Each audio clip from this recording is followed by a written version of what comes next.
పశ్చిమ గోదావరి ప్రముఖుల బరి, ఢిల్లీ పెద్దలకు గురి.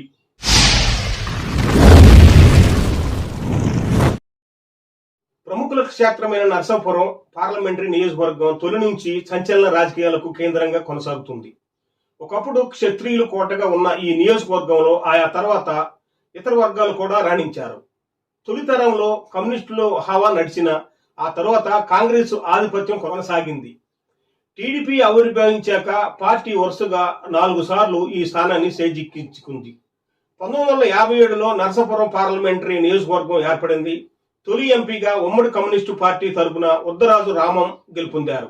మార్క్సిస్టు ఉద్యమంలో కీలక నేతగా ఉన్న రామం ఆ తర్వాత సిపిఎం అభ్యర్థిగా వరుసగా 4 సార్లు కాంగ్రెస్ అభ్యర్థుల చేతిలో ఓటమి పాలయ్యారు. ఆ కాలంలో ఇక్కడ కాంగ్రెస్ పార్టీకి ఎదురు లేకుండా పోయింది. 1962-67 సంవత్సరాలలో కాంగ్రెస్ పార్టీ తరఫున బి బలరామరాజు గెలిచారు. 1971లో ఎన్టీ రాజు కాంగ్రెస్ తరఫున ఎన్నికయ్యారు. 1977లో కాంగ్రెస్ ప్రముఖుడు అల్లూరు సుభాష్ చంద్రబోస్ గెలుపొందారు. 1980 ఎన్నికలలో సుభాష్ చంద్రబోస్ కాంగ్రెస్ ఐ తరఫున పోటీ చేసి గెలిచారు. ఈయన ఇందిరాగాంధీ కుటుంబంతో సన్నిహితంగా సంబంధాలు గల వ్యక్తిగా ఉన్నారు. టీడీపీ ఆవిర్భావం అనంతరం ఈ నియోజకవర్గం ఆ పార్టీ కంచుకోటగా మారింది. 1984 ఎన్నికల్లో భూపతి రాజు, విజయ్ కుమార్ రాజు టీడీపీ తరఫున పోటీ చేసి అల్లూరు సుభాష్ చంద్ర బోస్ ను ఓడించారు. 1981 ఎన్నికల్లో విజయ్ కుమార్ రాజు గెలుపొందారు. 91లో Congress party rebel star UV Krishnaraju బరిలోకి దింపినా గెలవలేకపోయింది. అప్పట్లో కేంద్రంలో ఏర్పాటు అయిన పివి నరసింహరావు ప్రభుత్వం మైనార్టీలో ఉండగా విజయ్ కుమార్ రాజు 6 టీడీపీ ఎంపీలను చీల్చి కొత్త పార్టీ ఏర్పాటు చేశారు. అనంతరం ఆ పార్టీని కాంగ్రెస్ విలీనం చేయడం ద్వారా పివి నరసింహరావు ప్రభుత్వాన్ని మైనార్టీ నుంచి గట్టెక్కించారు. 1996 ఎన్నికలలో టీడీపీ అభ్యర్థిగా క్షత్రియేతరుడైన కొత్తపల్లి సుబ్బారాయుడు గెలుచుకుని చరిత్ర సృష్టించారు. ఆ ఎన్నికలలో కాంగ్రెస్ ప్రముఖుడు కనుమూరు బాపురాజుపై సుబ్బారాయుడు విజయం సాధించడం విశేషం. 1998 ఎన్నికల్లో కనుమూరు బాపురాజు కాంగ్రెస్ తరఫున మళ్లీ పోటీ చేసి సుబ్బారాయుడును ఓడించారు. 1999 ఎన్నికల్లో తెలుగుదేశం పార్టీతో పొత్తు పెట్టుకున్న బీజేపీ సీనియర్ నటుడు యువి కృష్ణరాజును రంగంలోకి దింపి విజయం సాధించింది. 2004 ఎన్నికలలో వైఎస్ రాజశేఖర రెడ్డి హయాంలో చేగొండి హరిరామజోగయ్య ఎంపీగా గెలిచారు.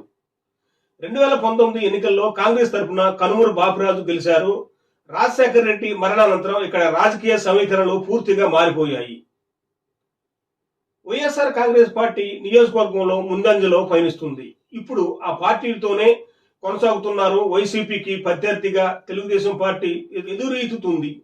ఈ నియోజకవర్గం నుంచి గెలిచి కేంద్ర కేబినెట్ లో స్థానం సంపాదించిన ఏకైక నేతగా సినీ నటుడు యువి కృష్ణరాజు నిలిచారు.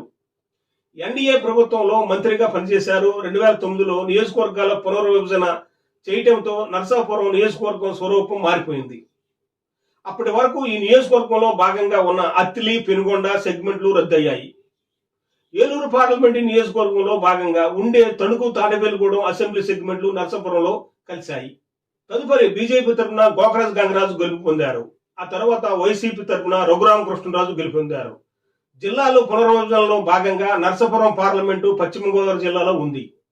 బీజేపీ, తెలుగుదేశం, జనసేన పార్టీ పొత్తులు భాగంగా నర్సాపురం పార్లమెంటు నియోజకవర్గం సీటును భీమవరంకు చెందిన శ్రీ భూపతిరాజు శ్రీనివాస్ వర్మకు బీజేపీ తరఫున సీటు కేటాయించారు. శ్రీనివాస్ వర్మ డబ్ల్యూఎంఏ చేసి బిఎల్ఐసి చదివారు. విద్యార్థి దశ నుండి ఎస్ఎఫ్ఐ లీడర్ గా కొనసాగుతూ బీజేపీలో చేరి జిల్లా ప్రధాన కార్యదర్శిగా, ఉమ్మడి జిల్లా అధ్యక్షులుగా 2 సార్లు పనిచేసి ప్రస్తుతం రాష్ట్ర కార్యదర్శిగా కొనసాగుతున్నారు. ఉమ్మడి జిల్లాలో మచ్చలేని నాయకుడిగా మంచి పేరు తెచ్చుకున్నారు.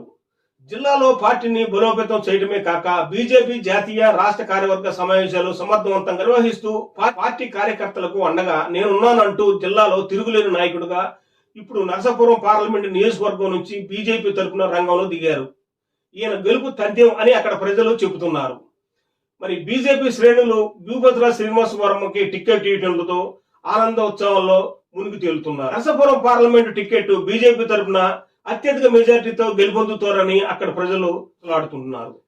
ఇది ఈనాటి వీడియో. ఈ వీడియోపై మీ అభిప్రాయాలు, సూచనలు తప్పగా కామెంట్ బాక్స్ లో తెలియపరుస్తారని. లైక్ చేయడం, షేర్ చేయడం మర్చిపోవద్దు. చూస్తూనే ఉండండి సేజ్ తెలుగు యూట్యూబ్ ఛానల్.